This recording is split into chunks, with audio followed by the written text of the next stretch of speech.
بسم الله الرحمن الرحيم اللهم صل على محمد وآل محمد. سورہ کی تلاوت کا شرف حاصل ہوا ہے اس مختصر مجلس کے لیے. کوئی بشر مومن ایسا نہیں ہے جو اس سورے کا حافظ نہ ہو. اس سورے کو بچے سے لے کے بڑے تک سب اس کے حافظ بھی ہیں اور اس سورے کے ترجمے سے بھی واقف ہیں. اس سورے میں اللہ قسم کھا کے والعصر عصر کی قسم کھا کر انسانوں کی خیریت بتا رہا ہے. ابھی ہم لوگ آپ لوگ ایک دوسرے کی خیریت معلوم کرتے ہیں تو جواب میں ہر انسان یہی کہتا ہے کہ الحمدللہ اللہ کا شکر ہے، لیکن اللہ خیریت پوچھ نہیں رہا ہے بلکہ بتا رہا ہے اور قسم کھا کے کہہ رہا ہے کہ والعصر ان الانسان لفی خسر. زمانے کی قسم انسان خسارے میں ہے. تو اگر بات یہاں پر رک جاتی تو پھر نہ نماز سے کوئی فائدہ تھا، نہ روزے سے کوئی فائدہ تھا، نہ ان مجلسوں سے کوئی فائدہ تھا، تو خسارہ ہی خسارہ تھا. لیکن اکثر ہم لوگ ترجمے میں جو خسارے کا معنی ہے وہ گھاٹا لکھا ہوا ہے. تو گھاٹا اگر اس کا ترجمہ لیا جائے تو کئی قسم کے گھاٹے ہوتے ہیں. تو یہاں جو خسارہ ہے وہ گھاٹے سے مراد نہیں. گھاٹا تو یہ ہے کہ آپ کوئی 1000 روپے کا سامان خریدیں اور بازار میں جا کے اس کو 800 روپے میں بیچ دیں تو 200 روپے کا گھاٹا ہوا. لیکن یہاں پہ خسارے کے جو معنی ہیں وہ یہ ہیں کہ جیسے آپ ایک برف کی سلی لیں اور بازار میں بیچنے جائیں اور دن بھر وہ نہ بکے، ہاتھ کچھ نہیں لگا. سبحان اللہ سبحان اللہ. بے شک دن بھر وہ نہ بکے اور شام تک وہ پانی قطرہ قطرہ بن کے بہ جائے، بالکل. تو اس کو کہتے ہیں خسارہ، یعنی مکمل گھاٹا. ایک سلوات بھیجیے محمد. اللہ صلی علی محمد والے کچھ نہیں بچنے بے والا، شک نہ نماز، نہ روزہ، نہ حج، نہ زکوٰۃ. اللہ کہہ رہا ہے کہ میں قسم کھا کے کہتا ہوں کہ انسان خسارے میں ہے، یعنی کمپلیٹ نقصان میں ہے. لیکن آگے جب لفظ الا آ جاتا ہے، الا الذین آمنوا، سوائے ان لوگوں کے جو صاحبان ایمان ہیں، سبحان اللہ. جو عمل صالح ادا کرتے ہیں.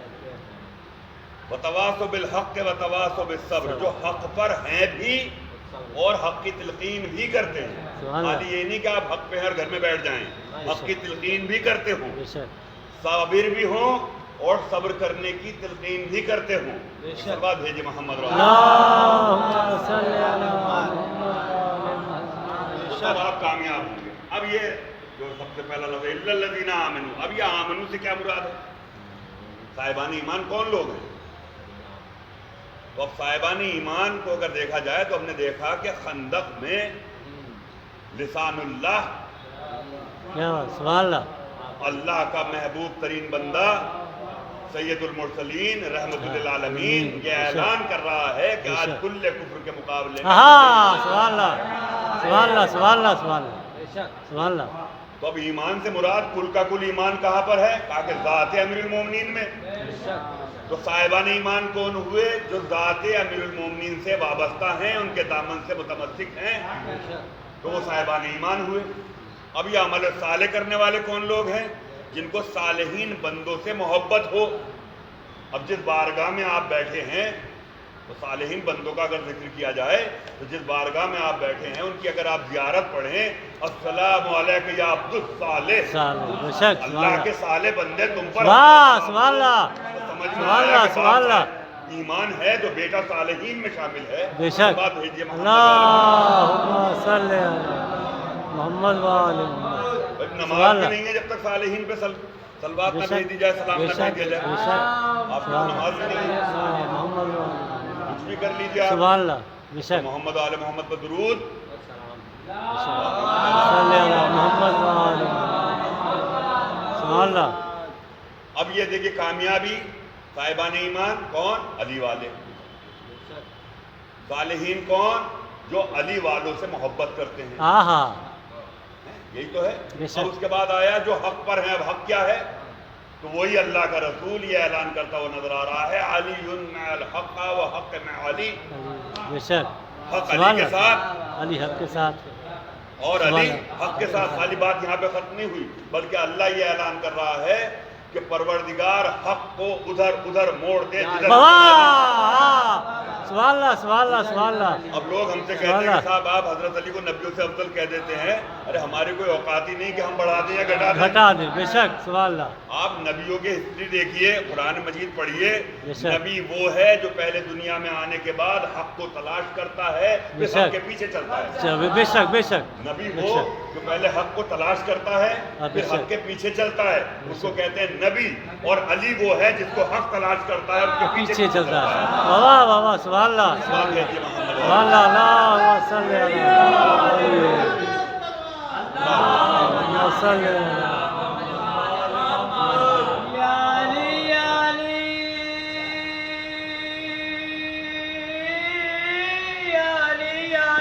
ہر گلی کر کے ذکر علی لگے نعرہ حیدر۔ اور اس کے بعد دیکھیے کامیابی کہاں پر ہے؟ صاحبان ایمان کون؟ علی والے۔ عمل صالح کرنے والے کون؟ علی والے۔ بے شک۔ حق والے کون؟ علی والے۔ اب یہ صابر کون ہے؟ یہ بھی علی والے۔ ہاں سبحان اللہ سبحان اللہ۔ بھئی ہم سے زیادہ صابر کون ہوگا؟ بے شک جو علی والے ہیں۔ بے شک۔ اور یہ صبر کرنا جو ہے جو صابرین بندوں کے لیے جو بشارت آئی ہے وہ بھی حضرت علی کی ذات گرامی ہے۔ واہ سبحان اللہ۔ کیونکہ سب سے پہلے ایک جو ہم لوگ کسی کے دنیا سے جانے کے بعد جو آیت تلاوت کرتے ہیں انا للہ و انا الیہ راجعون، یہ قول نقل ہے۔ قرآن میں اللہ نے کسی کے قول کو نقل کیا، اور سب سے پہلے پوری کائنات میں یہ صیغہ حضرت علی کی زبان مبارک سے جاری ہوا۔ اور اس وقت ہوا کہ جب حضرت امیر حمزہ کی شہادت ہوئی تو کسی نے آ کے کہا کہ یا علی آپ کے چچا شہید کر دیے گئے۔ کہا انا للہ و انا الیہ راجعون۔ اللہ کو یہ انداز اتنا پسند آیا کہ فوراً وحی نازل کر دی کہ اے رسول بشارت دے دو ان لوگوں کو جو مصیبت پہ صبر کرنے کے بعد کہتے ہیں انا للہ و انا الیہ راجعون۔ تو یعنی یہ صابر بھی ہونا ذات امیر المومنین سے جڑا ہے۔ یعنی کل ملا کر اللہ یہ کہنا چاہتا ہے کہ تمام زمانے کا انسان خسارے میں ہے سوائے ان لوگوں کے جو علی والے ہیں اور علی کے راستے میں چلنے والے ہیں۔ اللہم صلی علی محمد و آل محمد حیدری اللہم صلی علی محمد یار محترم رمضان کا وقت چل رہا ہے، 1445 ہجری کے رمضان المبارک میں آپ لوگ ہیں، اور اکثر بیشتر آج کل بڑا فیس بک اور واٹس ایپ کا زمانہ بھی چل رہا ہے۔ مجلس زیادہ طویل نہیں ہے، بس 15-20 منٹ کی مجلس ہے، لیکن چاہتا ہوں کہ کچھ باتیں عرض کر دوں، کیونکہ نماز قضا ہو جائے تو ادا بعد میں کر دی جا سکتی ہے، لیکن مجلسیں ایسی ہیں کہ جو صرف ادائی ادا ہیں جن کی کوئی قضا نہیں ہے۔ جو ابھی ہو گئی بس وہ ہو گئی، دوبارہ وہ نہیں ہوگی، بس نہیں۔ سبحان اللہ سبحان کوئی اللہ۔ قضا نہیں ہے۔ یہ جب بھی ہوتی ہے صرف ادا ہوتی ہے۔ بے شک۔ روزہ قضا ہو گیا تو بعد میں رکھ لیا جائے گا، نماز قضا ہو گئی تو بعد میں ادا کر لی جائے گی، لیکن یہ صرف اور صرف ادا۔ اب یہ لوگ جو کہتے ہیں کہ صاحب یہ مجلس ہی کیوں کرتے ہیں احصال ثواب میں، تو بھائی اس سے بڑا کوئی احصال ثواب ہو تو بتاؤ۔